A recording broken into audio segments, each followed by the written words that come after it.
Bienvenue sur Mécapod, le podcast des passionnés de mécanique.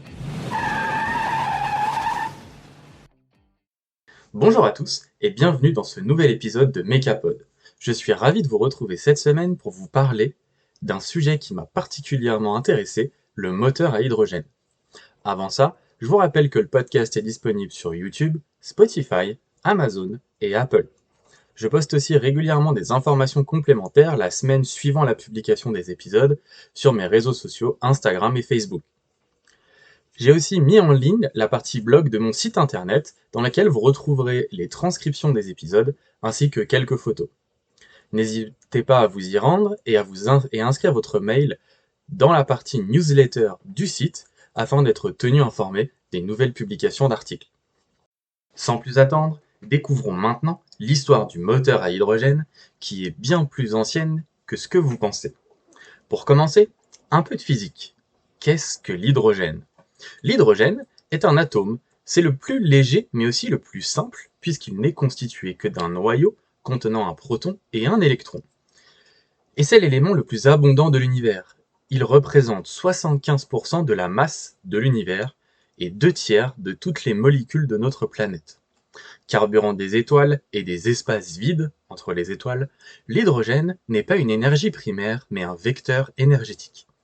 À la différence d'autres sources d'énergie, comme les énergies fossiles ou renouvelables, c'est actuellement une énergie secondaire sans émission de CO2. Vous allez me dire, c'est bien beau ça, mais il vient d'où l'hydrogène ?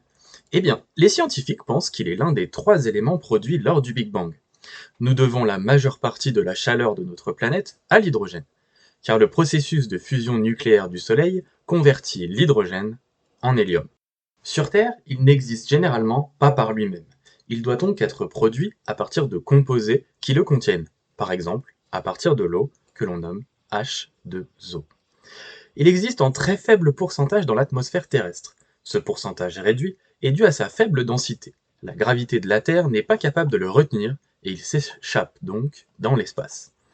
La quantité perdue est d'environ 95 000 tonnes par an. L'hydrogène est un gaz à température ambiante, mais se transforme en liquide à une température de moins 252,8 degrés et de liquide en solide à moins 259,2 degrés. Environ 10% du poids des organismes vivants sont constitués d'hydrogène, principalement dû à l'eau, aux protéines et aux graisses qui les composent. Content de savoir tout ça, mais comment on le fabrique pour le mettre dans nos moteurs ? Et comment on le stocke puisqu'il se barre dans l'espace ? Eh bien, une des solutions possibles est l'électrolyse. C'est un procédé permettant de fabriquer de l'hydrogène grâce à de l'électricité à partir de l'eau. Ces principes sont enseignés depuis longtemps dans les écoles. Il s'agit d'utiliser un courant électrique pour décomposer une molécule d'eau, H2O, en dihydrogène et dioxygène gazeux. Pour qu'il soit renouvelable, il faut que l'électricité qui a servi à générer la réaction chimique provienne d'énergies renouvelables, à savoir le solaire, l'éolien ou l'hydroélectricité. Seconde option, la fabrication via des énergies fossiles. Actuellement, presque la totalité de l'hydrogène produit en France en provient, comme près de 99% de celui produit dans le reste du monde. Environ 25% de la production d'hydrogène provient de coproduction de produits raffinés issus d'hydrocarbures, qu'on appelle alors hydrogène fatal. Son coût de production est variable puisqu'il s'agit d'un résidu de production d'autres éléments chimiques et donc son empreinte carbone l'est aussi. La troisième filière utilise le charbon, brûlé à très haute température, entre 1200 à 1500 degrés. Pour séparer l'hydrogène du CO2 sous forme de gaz, pas besoin d'en dire plus quant à la propreté de la fabrication vu qu'on utilise du charbon. Ces modèles industriels fabriquent de l'hydrogène gris, l'hydrogène vert, qui ne contribue qu'à moins de 1% de la production mondiale, environ 5% en France, provient de l'utilisation d'énergies renouvelables, solaires, éoliens, etc. L'électrolyse de l'eau, qui permet une empreinte carbone nulle, ne représentait en 2019 que 0,1% de la production mondiale d'hydrogène du fait de son coût de production. Pour ce qui est du stockage, l'hydrogène peut être stocké sous forme gazeuse dans des réservoirs sous pression, le plus souvent à 200 bars pour des usages industriels. Dans l'automobile, les réservoirs actuels autorisent une compression jusqu'à 700 bars. Pour les bus et camions, comme dans le maritime, le standard actuel est un stockage à 350 bars, mais il peut facilement aller jusque 700 bars, voire même au-delà dans des réservoirs adaptés. Plus la compression est importante, plus le volume d'hydrogène stocké dans un même espace est important. Un autre procédé de stockage consiste à rendre l'hydrogène liquide. Pour ce faire, il est nécessaire de le porter à moins 253 degrés et de le maintenir à cette température, ce qui nécessite beaucoup d'énergie. L'intérêt de l'hydrogène liquide réside dans le faible volume occupé en comparaison de l'énergie qu'il crée. Et là, vous allez me dire, mais qui a pensé à utiliser, et même qui a trouvé, un truc quasiment inexistant sur Terre? Eh bien, les scientifiques attribuent son identification au physicien et chimiste britannique Henry Cavendish en 1766. À la suite de ses recherches pour déterminer la composition de l'eau, Cavendish a pu vérifier avec succès que l'hydrogène possédait les propriétés d'une substance inflammable. À peine 2 décennies plus tard, Antoine Lavoisier et Pierre-Simon Laplace ont nommé l'élément tel que nous le connaissons aujourd'hui, l'hydrogène, qui en grec équivaut à générateur d'eau, puisque c'est ce qu'il produit lorsqu'il est brûlé. Vers 1800, le gaz de houille, inventé par William Murdoch, est nommé gaz hydrogène carboné, puis gaz d'éclairage ou gaz light, voire gaz de ville ou gaz manufacturé. Il contient 50% de dihydrogène, 32% de méthane et 8% de monoxyde de carbone. Certains gaz à l'eau à destination de l'éclairage contiendront jusqu'à 94% de dihydrogène, car oui, en effet, on utilise réellement du dihydrogène, soit 2 atomes d'hydrogène, et non de l'hydrogène seul.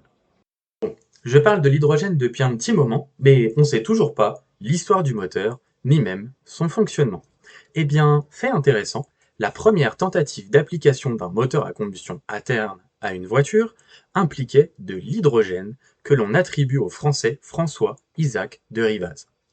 En 1804, après sa retraite de l'armée, il décida d'étudier ce système. Son premier moteur à allumage commandé était alimenté par un mélange d'oxygène et de gaz de houille. Ce fut un échec qui a fini par être abandonné l'année suivante malgré la dépose du brevet le 30 janvier 1807. Cependant, l'hydrogène avait fait ses débuts en automobile. Il faut attendre plusieurs décennies pour qu'un homme que nous connaissons, si vous avez écouté les épisodes précédents du podcast, cet homme est Étienne Lenoir, ingénieur belge. Il breveta un moteur à combustion interne 2 temps fonctionnant au gaz de houille. L'année suivante, il fabrique 400 modèles de ce moteur à gaz et air dilaté, d'une puissance de 2 chevaux. Ces premiers moteurs à hydrogène serviront notamment à motoriser le premier bateau à moteur de la Seine en 1861. En 1867, Niklaus Otto, encore un qu'on connaît bien, réalise un moteur fonctionnant au gaz de houille plus perfectionné de 4 chevaux. En 1872, Otto crée Deutz AG avec Gottlieb Daimler. La suite, vous la connaissez. Si ce n'est pas le cas, je vous invite à écouter l'épisode 2 sur Mercedes-Benz ainsi que l'épisode 6 sur les moteurs à 4 temps. En 1883, l'hippomobile d'Étienne Lenoir parcourt 9 km entre Paris et Joinville-le-Pont. L'hippomobile est équipé d'un moteur hydrogène à 4 temps utilisant le cycle Baux-de-Rochas. Revenons quelques décennies en arrière pour parler de la pile à combustible qui est découverte par l'allemand Christian Schonbein en 1839. Le premier modèle de pile à combustible est réalisé par William R. Grove sur les 3 années suivantes en laboratoire. En 1889, Ludwig Mond et Karl Langer donnent à la pile à combustible son nom et sa forme actuelle. Francis T. Bacon reprend les études de la pile à combustible en 1932 et réalise un premier prototype de 1 kW en 1953, puis de 5 kW en 1959. Ce prototype servira de modèle pour les futures piles à combustible utilisées lors des missions spatiales Apollo. La seconde période, plus d'1 siècle qui s'est écoulé entre la réalisation du premier modèle de pile à combustible et les premières utilisations, s'explique par le très fort développement qu'ont connu les autres types de générateurs d'énergie électrique et par le fait que les coûts des matériaux utilisés dans la pile à combustible restaient encore très élevés. 1970 sera l'année où l'ingénieur Paul Diagès brevette un moteur à combustion interne qui autorise la consommation d'hydrogène via modification. Le brevet indique clairement que le but de l'invention est de fournir un combustible non polluant à l'inverse des hydrocarbures. Il faudra ensuite attendre 1980 pour que le constructeur nippon Mazda lance un programme de recherche sur l'utilisation du dihydrogène dans les moteurs Wankel, les moteurs rotatifs. Ce programme aboutira par la présentation d'un moteur rotatif fonctionnant à l'hydrogène au Salon de l'Auto de Tokyo en 1991. Un autre constructeur japonais travaillera dès 1992 sur sa propre pile à combustible ainsi que le réservoir qui contient l'hydrogène. Les responsables du projet savaient que la viabilité de la batterie dépend en grande partie de la capacité à stocker l'hydrogène à des pressions élevées et avec des garanties de sécurité suffisantes. Toyota a combiné ses avancées dans le domaine des moteurs hybrides électriques avec la pile à combustible, combinant les deux technologies. 4 ans plus tard, en 1996, le premier de plusieurs prototypes est arrivé. Le Toyota FCEV1 a intégré la première pile à combustible dans un Toyota RAV4 de première génération. Arrive l'année 1997 et le protocole de Kyoto qui vise à une réduction des émissions de gaz à effet de serre et ça relance les recherches autour des voitures à hydrogène chez les constructeurs automobiles. La Mazda RX-8 à moteur rotatif à hydrogène sera lancée dès 2004 avec une trentaine de modèles commandés pour la Norvège en 2006. BMW présente une voiture fonctionnant avec un moteur à hydrogène au Salon de l'Automobile de Los Angeles en 2006. Il s'agit de la BMW Hydrogène 7. La même année, la Mazda Hydrogène RE est utilisée dans le gouvernement japonais. Dans l'intervalle, de nombreux constructeurs tels que Hyundai et Toyota développent leur propre technologie de fuel cell. On notera par exemple la FCHV de Toyota et FCEV de chez Hyundai, qui deviendront respectivement les Toyota Mira en 2014 et Hyundai Nexo en 2021. Les constructeurs français se sont lancés timidement dans la course à l'hydrogène, mais on notera le système hybride de la Renault Zoé, le Master ZE, hydrogène ou encore le Master H2 Tech prototype présent au salon de l'IAA Transportation à Hanovre en 2024, ainsi que le Peugeot e-Expert hydrogène. Notons aussi la sortie du NAM X HUV prévu en 2025, qui est un SUV de la marque NAM X, marque française, conçu en collaboration avec Pininfarina. Rien que ça, le SUV à hydrogène a été développé avec une configuration inédite dans le monde automobile, avec un système associant un réservoir fixe et 6 capsules amovibles pouvant être retirées en seulement quelques secondes via une trappe située entre le haillon de coffre et le pare-choc arrière. Selon le constructeur, avec l'intégralité des réservoirs, celui-ci peut aller jusqu'à 800 km avec un plein, pour un prix de 65 à 95 000 euros suivant les options. Nous pouvons aussi de la marque française Opium, qui avait présenté la Machina Vision et fait sensation au Mondial de l'Auto 2022. 2 ans plus tard, la compagnie a annoncé ne pas produire ce véhicule et se concentre sur le développement et la fabrication de piles à combustible plus légères et moins coûteuses. Ce projet avait pourtant levé plusieurs fois quelques millions d'euros et englouti 14 millions d'euros selon le site internet autoinfo.fr. Avec tout ça, revenons à nos moutons. On ne sait toujours pas comment ça marche lorsqu'on a une pile à combustible et de l'hydrogène. On sait que l'énergie électrique est fournie par la pile à combustible. L'hydrogène qui est en stock sous pression dans le réservoir dédié du véhicule, ce gaz, le dihydrogène comme indiqué tout à l'heure, ainsi que le dioxygène de l'air ambiant alimentent la pile à combustible. Ces deux gaz subissent une réaction électrochimique à l'intérieur de la pile. Le procédé est très similaire à celui d'une pile standard. Pour faire simple, et un peu simplifier le fonctionnement, les molécules de dihydrogène passent par l'anode, donc le côté moins, où la molécule va se diviser en 2 ions H+, c'est-à-dire que l'atome a perdu son électron. Au niveau de la cathode, c'est-à-dire le côté plus, le dioxygène rentre. Les ions H+, seront les seuls à passer au travers de la membrane pour les rejoindre. Les électrons, eux, se dirigent vers le moteur de l'anode à la cathode en passant par un conducteur et au travers du moteur électrique, puisque ces derniers sont du courant. Une fois arrivés à la cathode, les électrons retrouvent les ions hydrogène pour reformer un atome. Cet hydrogène et les atomes d'oxygène viennent alors fusionner à raison de 2 atomes de dihydrogène pour un atome d'oxygène pour créer de l'eau. Cette réaction produit de l'électricité, de la chaleur et donc de la vapeur d'eau. Tout ceci va s'échapper sous forme de gaz par un petit tube placé sous le véhicule. Dans tous les cas, la réaction chimique dans la pile à combustible est la suivante: 2 atomes de dihydrogène plus du dioxygène vous donnera 2 atomes d'eau. Parlons maintenant des avantages et des inconvénients de ce système. Commençons par les avantages. Pour commencer, il est inépuisable. Sur Terre, la source la plus abondante d'hydrogène est l'eau. Lors des processus d'électrolyse et de conversion électrochimique via la pile à combustible, les seuls rejets sont de l'oxygène et de la vapeur d'eau. Sa disponibilité est donc infinie puisqu'il s'agit d'un cercle vertueux. Ensuite, il est plein d'énergie.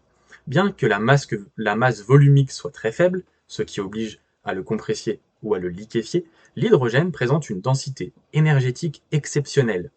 1 kg d'hydrogène libère 4,1 fois plus d'énergie qu'un kilo de charbon, 2,8 fois plus qu'un kilo d'essence et 2,4 fois plus qu'un kilo de gaz naturel.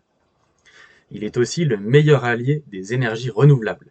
L'hydrogène permet de stocker à long terme les surplus d'énergie renouvelable pour pouvoir les réutiliser plus tard. Il est très léger. Malgré un rendement théorique moins élevé que le stockage batterie, le stockage hydrogène s'avère être 10 fois plus léger. Cette légèreté permet d'économiser du volume et de réduire la masse nécessaire à ce stockage d'énergie, même en tenant compte de la masse des réservoirs destinés à le stocker. C'est pourquoi l'hybridation pile à combustible batterie prend tout son sens lorsque l'autonomie d'un moyen de transport est un objectif essentiel sur Terre comme en mer. C'est aussi pourquoi le passage à l'hydrogène connaît en particulier un développement important pour la mobilité dite lourde, comme les trains, les bus, les camions et les bateaux, qui sont de gros consommateurs de carburant et ont besoin de tout autant de puissance pour couvrir de longues distances avec un seul plein d'énergie. L'hydrogène est propre. Lorsqu'il est issu de sources renouvelables, la production d'hydrogène est neutre en carbone. Son utilisation via une pile à combustible n'émet ni CO2, ni NOx, ni particules fines. La pile ne rejette que de l'eau totalement déminéralisée et de la chaleur. On peut même constater que l'air ambiant utilisé par la pile pour réaliser la réaction chimique ressort bien plus pur qu'elle n'y est entrée. Il se recharge aussi rapidement. Si on trouve une station-service, il est possible de faire le plein en quelques minutes, contre plusieurs dizaines de minutes pour son équivalent électrique. Un atout de poids pour la mobilité propre de demain. Voyons les inconvénients maintenant. Son coût de production et la propreté. On l'a vu tout à l'heure, il n'est pas issu d'énergie renouvelable, donc son empreinte carbone n'est pas neutre et sa fabrication est coûteuse. La fabrication et le recyclage des batteries sont un inconvénient. En effet, la production et le recyclage des batteries posent d'importants problèmes environnementaux et sociétaux, que ce soit pour les voitures électriques ou les voitures hydrogène, comme l'extraction des métaux rares, l'épuisement des ressources en minerais, la quasi-impossibilité de recycler les composants d'une batterie usagée. Le coût d'achat d'un tel véhicule est aussi très élevé, car la demande est faible et le développement est moins important. La disponibilité des stations-service est aussi un problème. Notons aussi qu'en 2020, seulement 158 stations étaient répertoriées en France, 86 ouvertes ou en construction et 71 en projet. Selon France Hydrogène, il y aura 225 stations en 2025, puis, selon le plan de l'État, environ 1000 en 2028. Cela reste faible pour envisager de longs trajets sereinement. En conclusion de cet épisode, je dirais que l'hydrogène est une solution écologique au même titre que l'électricité, à condition d'utiliser des énergies renouvelables pour le fabriquer et que les industriels financent le développement de ce type d'énergie. Je dirais que le point important serait de trouver des moyens propres de fabriquer des batteries et des systèmes électroniques sans avoir recours aux métaux rares et à l'extraction à l'autre bout du monde. Même si cela reste utopique, et même si je reste un grand fan du thermique à titre personnel, la transition écologique est importante pour l'avenir de la planète. Merci à tous d'avoir suivi cet épisode, j'espère que vous aurez aimé ce sujet, comme moi. Comme d'habitude, retrouvez-moi sur Facebook et Instagram, donnez-moi votre avis sur ces véhicules à hydrogène ou les véhicules propres en commentaire de l'épisode ou sur les réseaux sociaux. Et je vous dis à très vite pour un prochain épisode. Merci d'avoir écouté le podcast Make Up. On se retrouve très vite pour un nouvel épisode.